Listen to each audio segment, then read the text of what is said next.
مؤقت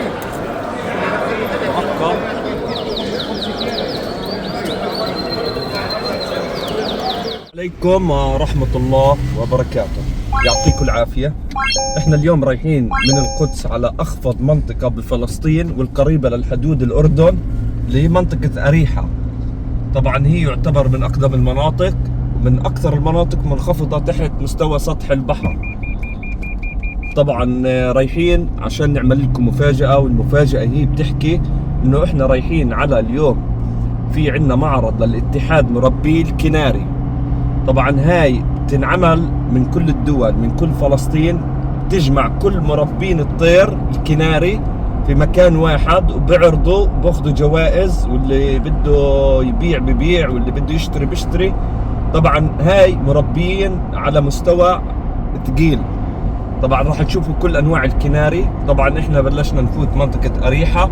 خليكم معي بهذا الفيديو، وهذا الفيديو انا بشوفه انه راح يكون مستاهل المليون مشاهدة، لانه في كثير ناس من عشاق ومربين الكناري بحبوا يطلوا على هيك فيديوهات، واحنا حبينا اليوم نطل عليكم فيديو مميز، وفيديو صلاة النبي. ان شاء الله راح نكون ما بنعرف شو في غاد كنار، ما بنعرف المربيين مين هناك. احنا في لنا علاقات مع المربيين كثير، صحبة طيبة، ولكن ما بنعرف شو السلالات تاعت الكنار. بتوقع انه يكون من اعلى السلالات، من اعلى المستويات الكناري.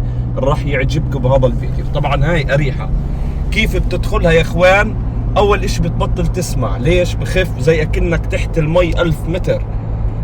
السمع بخف عندك، بصير ضغط على الراس لانه منطقة منخفضة. فهيك احنا دخلنا أريحة. وأريحة معروفة بكل العالم ان هي من اقدم المدن بفلسطين، ومن اكثر الانخفاض على مستوى سطح البحر. خليكم بهذا الفيديو. مبدئيا صلوا على النبي، حطوا بتعليقات ولايك، وشيروا هذا الفيديو لاصدقائكم محبين وعشاق الكناري. خلينا نروح. احنا وصلنا المعرض يا اخوان. شوفوا لي على المنظر اللي بجنن. الصلاة على سيدنا محمد. طبعا هذا هي اول واحد حامل كنانير. اليوم من اعلى مستويات الكنار راح نشوفها بهذا المعرض.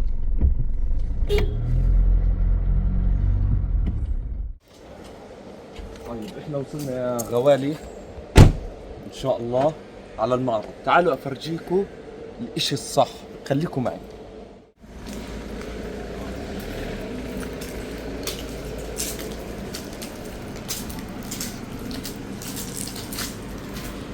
وصلنا المعرض زي ما انتم شايفين. راح نفوت على المعرض ان شاء الله. في هون بتصنف من مراتب اولى كشكل، كلون، كجمال بالطير. خلينا نفوت على المعرض نحكي يا الله. بسم الله نبدأ.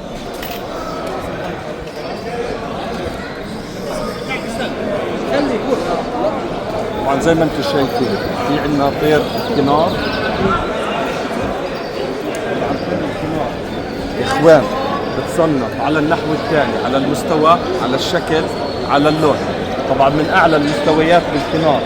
خلينا نروح اول اشي على اللي اخذ المرتبة الاولى كشكل.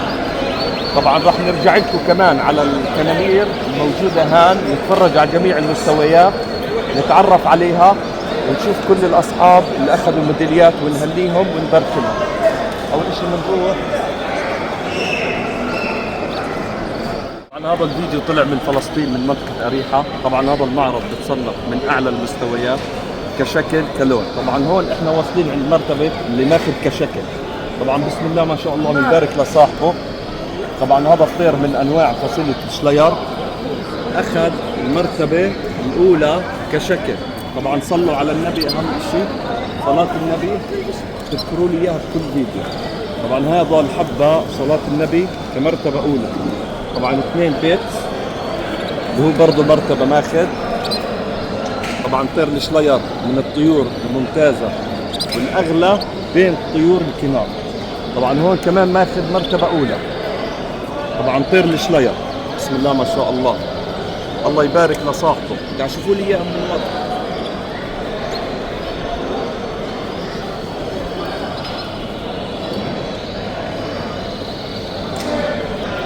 هاي الحبة اللي اخذت اول واحد رقم كشكل، هاي ماخذة مرتبة ثاني، مرتبة ثاني، مرتبة أول.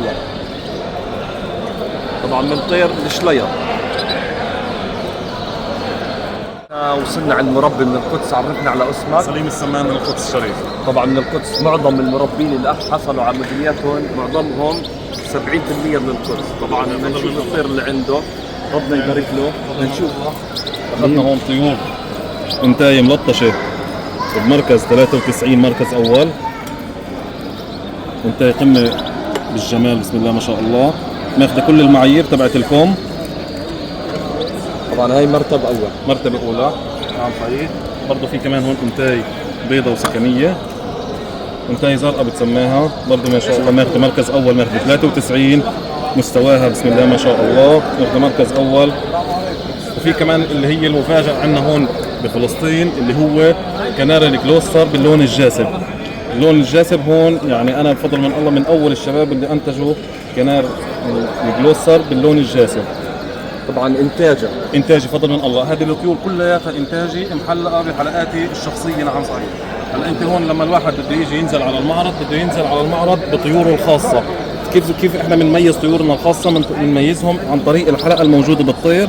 في كل واحد له كود، هذا الكود لما ينحط على السيستم تبع الكوم اللي هي الاتحاد تبع الطيور العالمي، لما احنا نيجي نحكي على الطيور انها هي بشكل شخصي لانها بتكون محلقة بحلقاتنا الشخصية. حلقاتنا الشخصية في إلها كود سري محطوط بإجر العصفور. ندخل احنا على السيستم تبع الكوم اللي هو الاتحاد العالمي للطيور، نفحص قديش هذا الكود، بيطلع اسم الشخص المربي اللي هو انتج هذا الطير. بفضل من الله برضو كمان هون عندي ذكر انتنسيف جلوستر ماخذ مركز اول 92 على الكاتيجوري اللي تحكمت عندنا بالمعرض. واحنا جاهزين يعني كمان لخدمة اي مربي فلسطيني بالخدمة من ناحية شرح، من ناحية تزاوج، جاهزين للي بدكم اياه احنا. وبرضه بنشكر اخونا معتز اللي دائما يعني بيقدم لنا كل المنتجات للمربيين ان شاء الله. فاحنا بنبارك لصديقنا الله يخليك سليم من القدس على الميداليات من كله، الله يطرح لك البركه. الله يخليك. طبعا هذا انتاجي الشخصي. زي ما بتعرفوا احنا كفلسطينيين عندنا هواة كثير كبيره لتربيه الطيور، بالاخص المستويات الطيور. مثل ما في مسابقات على الخيول العربيه الاصيله، في عندنا دائما على الاتحاد للطير باخذوا علامات 92 93 مرتبه اول مرتبه ثانيه كشكل كلون كانتاج. فاحنا دائما بنشجع الشباب اللي عندنا، بنقول لهم الله يبارك لكم طيركم، فعلا شيء بيرفع الراس كمقدسيين كفلسطينيين بهيك اتحاد. بالاضافه برضه انا كمان بدي اشكر النادي المقدسي اللي هو جمعنا احنا مربيين القدس ولم شمل كل مربيين القدس، وسوينا الحمد لله فضل من الله نادي اللي عندنا شباب القدس، ووصلنا لهذه المواسم فضل من هذا النادي. شكرا جزيلا لكم حبيبنا. مشكور. المعرض ما زلنا في المعرض عند طير الآجي. طبعا طير الآجي هو من اعلى مستويات الكناري، مع الشباب المبدعين المتألقين بتربية الآجي. اخذوا مرتبة اولى 3-4 مرات، مرتبة ثانية 3-4 مرات، مرتبة ثالثة 3-4 مرات. مبارك عليكم النجاح ان شاء الله. الله يبارك فيك. تعرفونا عن اسمكم؟ سهيل البسطامي من نابلس، مربي آجي. واخونا اخوكم عادل حلاوي من نابلس، مختص بتربية الطير البرزاي الآجي. طيب ايش هو البرزاي الآجي؟ طبعا تعالوا نفرجيكم اياه لفه سريعه وبعدها نروح على ايش المعدلات اللي هم اخذوها الطير. طبعا هذا هو البرزاي الآجي. طبعا هاي مستوى، هاي برضه مستوى. طبعا هذا المستوى. لو نيجي نقدر بعد اللهم صل على سيدنا محمد كم بسوى طير الآجي، اصحاب الشأن راح يحكوا لنا كم بسوى بالدولار، كم بسوى بالشيكل، علشان احنا نوصل فكره لبرا دوله فلسطين كم بسوى طير الآجي. طبعا اخواننا بس يحكوا لنا كم بسوى جوز الآجي. طبعا يا اخوان في البدايه انتم على راسنا ونشكركم معي المقابله. بالنسبه لطير البرزاي الآجي في عندنا اول شيء اصناف واشكال ومستويات ومستوى. طبعا كل شيء له فئات مختلفه او كل شيء فيه له تصنيف.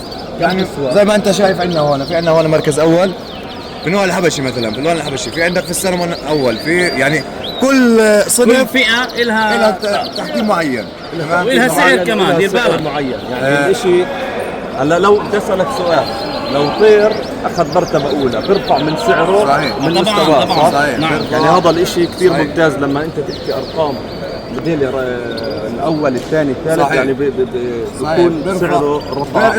غير انه بيرفع السعر، بعطي فكره ايجابيه كبيره للمربين انهم يتجهوا لتربايه هذا الطير. يعني مثل أو هاي الخيل يا والنوع من اخوان، الهاي. كيف واحد بيجي مثلا مروان الشفرة اليوم بيروح على صحيح، زرقته صحيح. على صحيح. مستوى الامور هاي. صحيح. يعني هذا الشباب اختصوا بالخيل الآجي، طبعا واذا بدي اربي مستوى آجي لازم الجا لهم لانهم هم عندهم خبره، حياكم الله. عندهم كيف ينتجوا، مع انه من اصعب انواع الطير في الانتاج. بروح عندهم على المستوى، يعني بصير انا بدي اذا مربي آجي بدي شيء اعلى مستوى، بروح على الشباب اللي هون لانه حاصلين على موديليات. حياك الله. طبعا بس اشرح لنا على المرتبه الاولى على ايش اخذت، المرتبه الثانيه والثالثه. اللهم صل على سيدنا محمد. هاي الحبة مرتبة أولى جابت 91 نقطة. الزعانف 100% من شمال يمين، الوردة اللي على الظهر 100%، الراس مستوى الحجم الراس معتدل ما شاء الله. رسمة الظهر وردة كاملة، ريش الديك، الشيال، الزعانف، تال السدر، تال الصدر، كل شيء له صفات وكل شيء. الحمد لله الحبة هاي كاملة متكاملة. طبعا في عندنا عدة حبات وكل حبة بتتميز في شيء، في عندنا حبات كثير مميزة وحبات كثير عالية. الحمد لله الحمد لله انه كان لنا حظ في الفوز هيك حبات. طبعا بسم الله ما شاء الله، الله يبارك. هذا اللون مميز كثير. لون مميز، ايش بيحكوا له اللون؟ بيحكوا له سنمون. سنمون. لو هاي بدنا نعادلها بالدولار كم بتسوى؟ غير البرزاي الآجي بشكل عام توصل الحبة من $1000 ل $1500. هذا اللي عندنا. هذا اللي احنا عندنا. لما بدنا نستورد احنا طبعا هذا احنا لانه استوردنا- انتاجنا الشخصي هذا هذا انتاجنا، احنا استوردنا طير من برا. وصل الحبه 2000 و2500 $2500 مستورد جبناه يعني من انتوا ايطاليا. بتحكوا على جوزين $4000 ما يقال. نعم، صحيح. 3000 ل 4000 دولار. الجوز الجوز اللي هو حبتين. صحيح. شوفوا لي على هذا المستوى بسم الله ما شاء الله. هاي ماخذه مرتبه ثانيه كمان. هاي المرتبه الثانيه، طبعا هاي على ايش صنفها مرتبه ثانيه؟ كلون نعم، وشكل صحيح. ولا كصوت؟ لا هذا شكل طير شكل. طير شكل طبعا. هذا هون طير شكل. ميداليات الشكل. نعم صحيح. صلوا على هاي النبي. مرتبه ثالثه. شوفوا بسم الله ما شاء الله.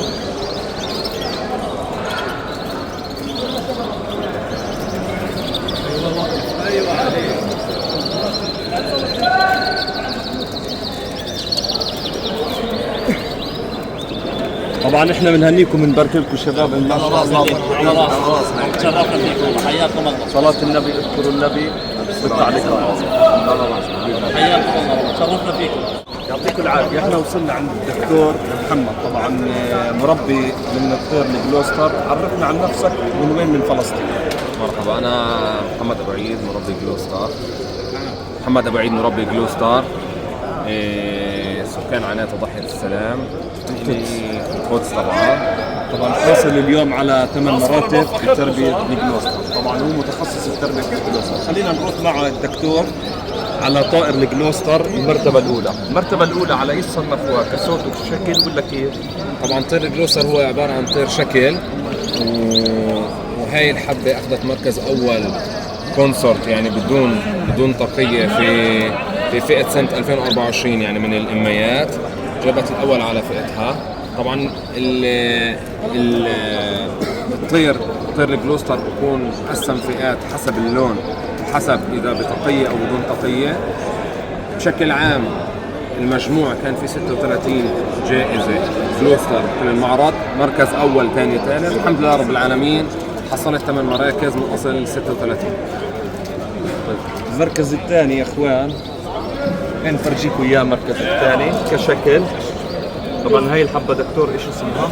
طبعا هاي حبة حبشي كورونا، يعني حبشي مع تاج متوج. هاي المركز الثاني أخذت في المعرض على فئتها. حبة كونسورت يعني بدون تاج ملطش، أخذت الثاني على فئتها. طبعا هذا اللون مميز نوعا ما، هو مش أخضر، بسموه يلو أو أصفر. هاي ماخذة الثاني بفئتها برضه.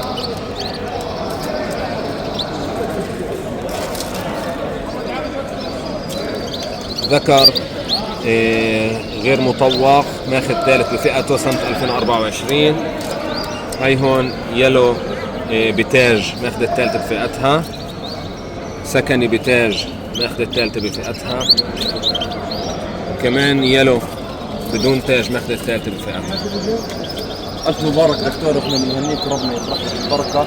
8 مراتب من المرتبة الأولى للثانية للثالثة أخذها أخونا دكتور في تربية الجلوستر. بنهنيك ونبارك لك. طبعا هيك المقدسية وهيك الشعب الفلسطيني من هواة الطير، من هواة من أعلى المستويات.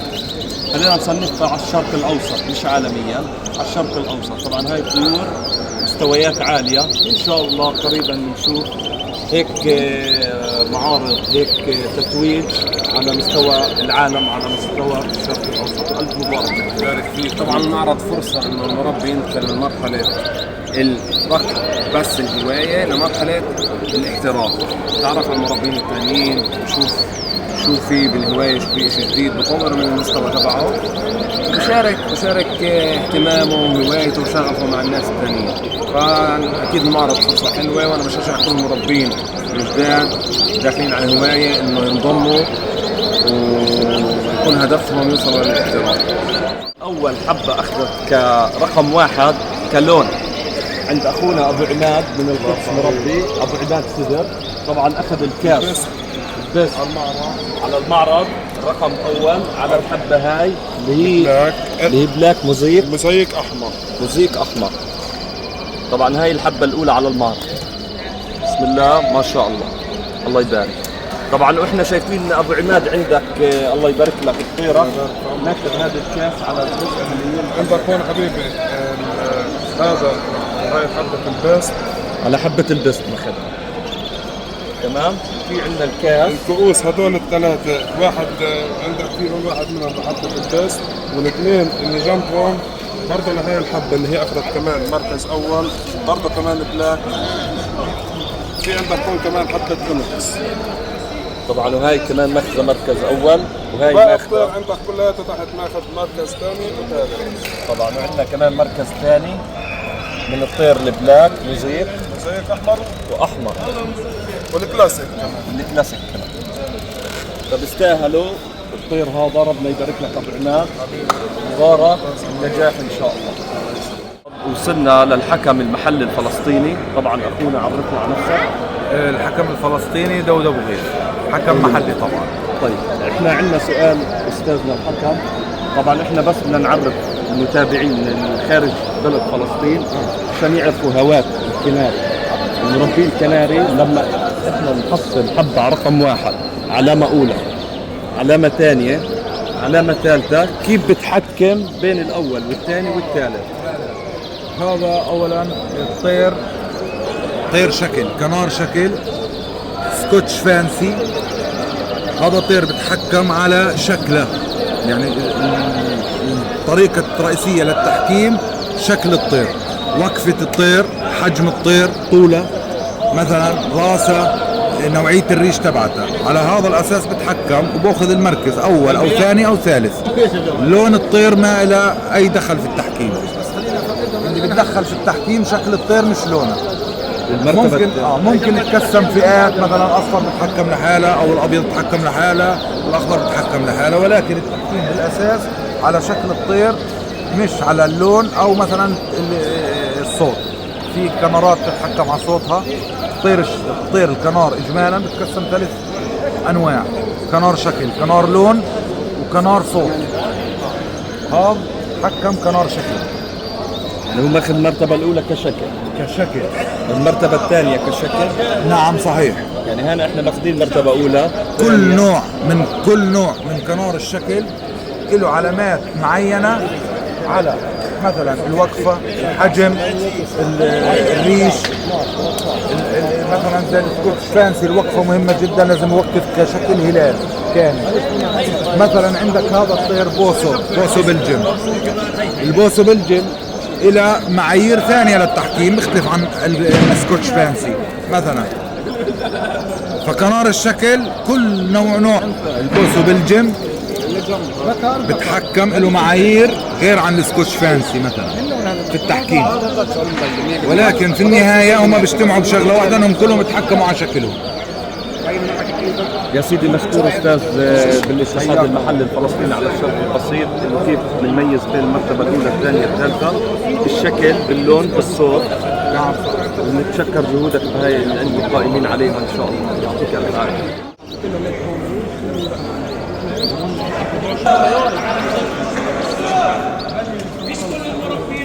كانوا ساكنين في التوسعه ولا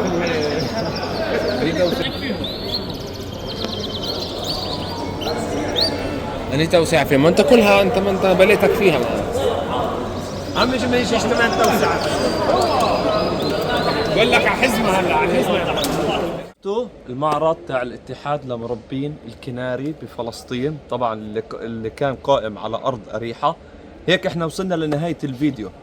احنا بنتشكر جميع المشاهدين، جميع المربين، جميع الحكام اللي كانوا على هذا الاتحاد بربي الكنار. اذا استمتعتوا بهذا الفيديو احكوا لي ايش رايكم بهيك فيديوهات، راح نطل عليكم ان شاء الله.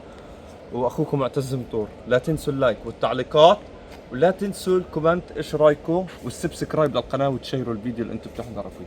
وهيك احنا وصلنا لكم رساله انه احنا فلسطين عندنا هواه بمربين الكناري من اعلى المستويات عالميا تصنف في الشرق الاوسط. يعطيكم الف عافيه. هيك كان مشوارنا من بعيد لإلكم.